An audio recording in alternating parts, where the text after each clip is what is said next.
माननीय सभापति महोदय, आपने मुझे मांग संख्या 20, 21, 22 पर बोलने का एक अवसर प्रदान किया है। मैं आपका आभार व्यक्त करता हूं।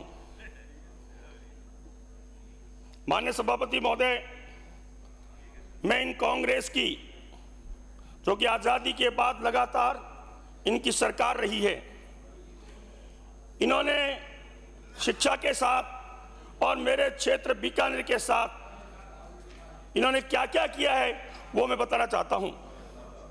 राजस्थान प्रदेश के विलीनीकरण के पश्चात राज्य सरकार द्वारा report on the administration of Rajasthan 6 अप्रैल 1949, 31 मार्च 1950 में विभागों के बंटवारे के संबंध में उल्लेख किया गया है कि शिक्षा के समस्त मुख्यालय बीकानेर में स्थापित किए जाएंगे।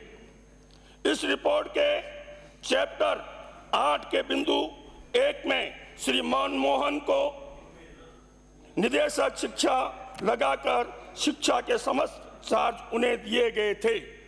जब ये हुआ तो उस समय के महाराजा सादुल सिंह जी ने अपनी एक बिल्डिंग राज्य सरकार को किराए पर दी, जिसका आज भी किराया 1 रुपए है। वो इसी शर्त पे दी गई कि शिक्षा जो है सारी बीकानेर में रहेगी।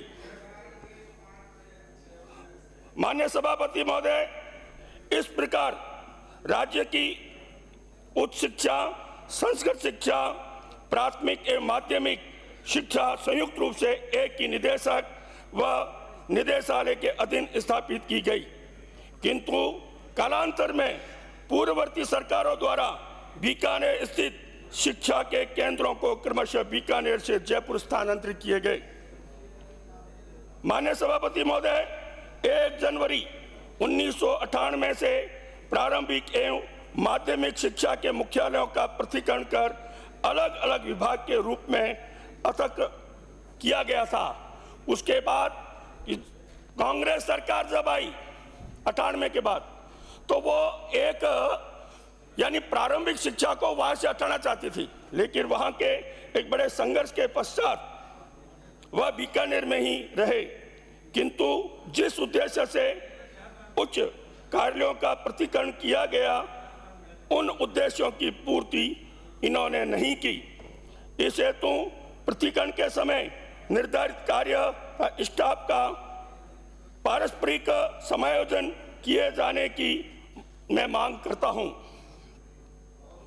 माननीय सभापति महोदय, ये जो कह रहे हैं कि हमने बहुत विद्यालय खोल दिए, उस समय इन्होंने विद्यालय खोले, वहां किसी प्रकार की कोई सुविधा नहीं।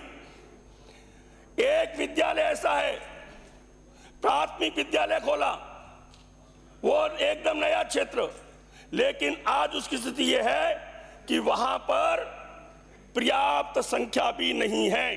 एक अपने कार्यकर्ता को यानी लाभ देने के लिए वह एक प्राथमिक शिक्षा की घोषणा की और उसके घर में वो विद्यालय खोल दिया, वो आज भी स्थित है। अभी जब वहां संख्या न होने के कारण सरकार ने हटाने का कहा, तो इन्होंने एक बवाल मचाया और मेरे पास उस जिसकी बिल्डिंग है वो मेरे पास आया कि मेरे एक मजदूरी हो रही है, समाप्त हो जाएगी। यानी ऐसे विद्यालय इन्होंने खोल दिए, वहां अध्यापक नहीं, वहां कुछ नहीं, पानी की व्यवस्था नहीं, और प्राइवेट यानी बिल्डिंग में खोल के और अपनी वाहवाही लूट रहे हैं। ये मैं आपसे बताना चाहता हूं कि इन्होंने विद्यालय की क्रमोन्नति भी की, कागजी आदेश जारी किए, जिसमें न तो मूलभूत सुविधाएं और न ही वहां अध्यापक और मंत्रालय कर्मचारी लगाए, न चतुर्थ श्रेणी कर्मचारी लगाए। ऐसे करके इन्होंने शिक्षा का बंटाधार करने का पूरा प्रयास किया। इस संबंध में मैं मांग करता हूं कि पूर्ण स्वीकृत समस्त विद्यालयों में नॉर्म के अनुसार पदों को सृजित करके और वहां भर्ती की जाए। माननीय सभापति महोदय, मैं बताता हूं कि इन्होंने जो स्कूलें खोली, वहां स्थिति यह है कि वहां पर उस क्षेत्र में, यानी कई स्कूल ऐसी भी है उस क्षेत्र में 10-20 मकान भी नहीं है, 10 मकान भी नहीं है, और ऐसे क्षेत्रों में इन्होंने विद्यालय खोले हैं। माननीय सभापति महोदय, मैं मांग करता हूं कि मेरे बीकानेर क्षेत्र में राजस्थान स्कूल शिक्षा परिषद मुख्यालय शुरू किया जावे, क्योंकि पहले वहां था। 8वीं बोर्ड की स्थापना बीकानेर में उसकी स्थापना की जावे, क्योंकि सारा निदेशालय से काम होता है, तो जब इधर उधर होता है तो वहां के कर्मचारियों को, वहां के प्रशासन को वो तकलीफ होती है। मैं आपको बता दूं, इनके राज में डायरेक्टर जो है कभी भी वहां नहीं बैठा, प्राय जयपुर वो मिलते नहीं थे, लेकिन मैं धन्यवाद देता हूं हमारे निदेशक महोदय जी को, जब भी वो यानी वर्किंग डे में वो वहां डायरेक्टेड में ही मिलते हैं, इसलिए जो भी वहां आता है उसकी समस्या हल करने का प्रयास करते हैं। ये हमारे शिक्षा विभाग का एक उदाहरण है। माननीय सभापति महोदय, जहां राज्य के विद्यालय है वहां पर कक्षों के निर्माण, जीर्ण शीर्ण कक्षों का उसकी मरम्मत पुनः कराने की मैं मांग रखता हूं। स्टाफिंग पैटर्न लागू करने की मैं मांग करता हूं। राज्य के विद्यालयों में स्वच्छ पेयजल, आवश्यक संसाधनों की पूर्ति हो, क्योंकि इनके समय में तो वहां स्थिति ये थी कि वहां लोटा और बाल्टी भी नहीं मिलता था। इनकी स्थिति ये थी कि वहां जो विद्यार्थी पढ़ते थे वो घर से यानी पड़ोस से भी पानी मंगवाना पड़ता था। आज स्थिति थोड़ी बदली है, जब ये सरकार आई है, बजट दिया गया है और वहां सुविधाएं होनी प्रारंभ हो गई है।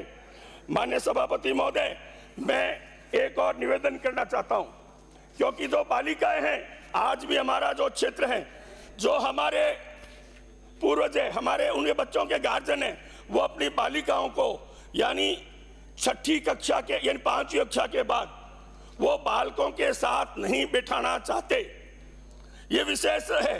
तो आज जो एक हमारी स्कूल है, हो सकता है संख्या के कारण भी हो सकता है, और एक राजकीय बालिका उच्च माध्यमिक विद्यालय जो कि 15 नंबर के नाम से जानी जाती है, वहां 2 स्कूल हैं, बालक और बालिका भी है।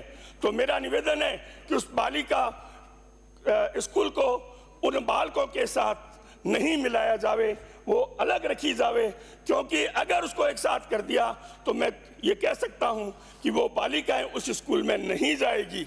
इसलिए मेरा निवेदन है कि उसका एकीकरण रोका जावे, और मेरा निवेदन है कि राज्य के बालिका उच्च माध्यमिक विद्यालय लक्ष्मीनाथ घाटी की जो स्कूल है, हाँ वो भवन छोटा है, मैं मानता हूँ वहाँ पर्याप्त स्थान नहीं है, लेकिन उसके आसपास कोई भी स्थान देखकर वहाँ यानी स्थानांतरित किया जावे, उसको बंद नहीं किया जावे, यह मेरा निवेदन है। ये बात करते हैं उस शिक्षा की, उस शिक्षा में इन्होंने खूब कॉलेज खोली है। मेरे क्षेत्र में भी 2 कॉलेज खोली इन्होंने। एक कॉलेज खोली है मुरलीधर व्यास नगर में, एक खोली है गंगा शहर में, नाम तो गंगा शहर का, लेकिन वो खुली है बीना शहर में। दोनों की स्थिति है, कॉलेज खोल दी लेकिन वहां लेक्चरर नहीं।